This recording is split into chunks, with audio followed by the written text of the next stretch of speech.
Are local engineers equipped to handle large international contracts? That and other issues affecting Jamaican engineers will be addressed at the activities commemorating Engineers Week 2012. Here to shed some light on Jamaica's engineering industry are Omar Sweeney, President of the Jamaica Institution of Engineers, and Fitzroy Vidal, Principal Director at the Ministry of Science, Technology, Energy and Mining. Good morning, gentlemen. Morning, sirs. Morning. Now, Mr. Sweeney, let's start with you. What does a certified engineer do? Well, it depends. Engineering is quite a wide field. It spans civil, structural, electrical, mechanical, chemical, just to name a few. But it is essentially the engineer is a professional who is able to apply scientific principles for innovation. And so that's what we do. How does an engineer become certified? Well, there's a professional engineering registration board.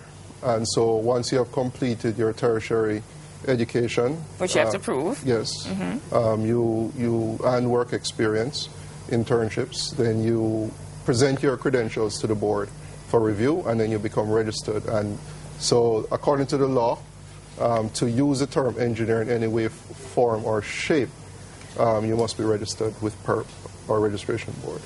Could you, are there any popular projects like we could just think of right away that have happened in Jamaica where engineers have actually taken part and created or completed those projects? So some popular bridges, anything at all? That well, I'll tell you, every year the JIE gives an Engineer of the Year project award.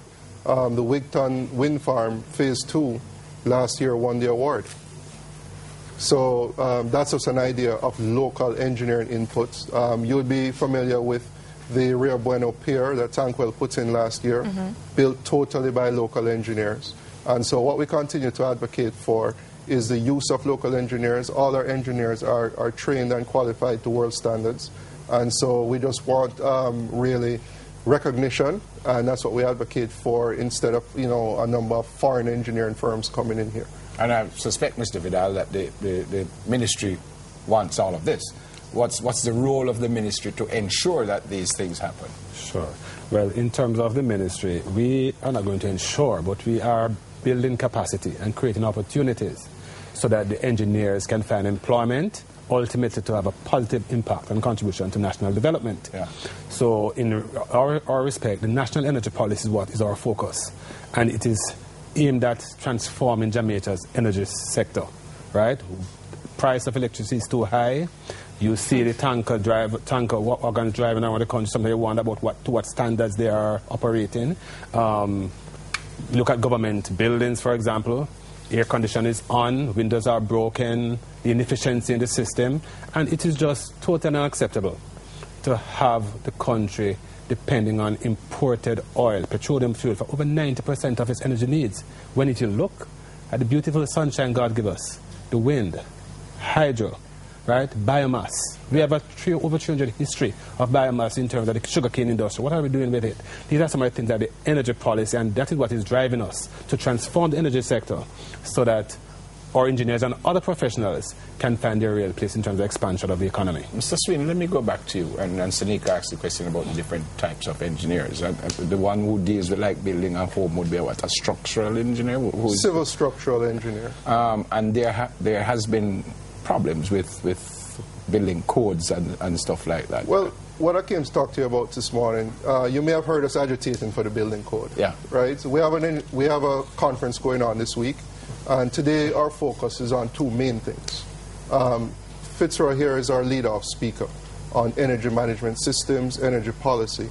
And then in the afternoon we're going to talk about building technology and innovation, because what happens is when we talk about the building code, we often like to think that, well, we'll get a stronger building, a more, safe building. But it's more about that. Yeah. Today's buildings have electrical systems, plumbing systems that all require, technical engineering inputs.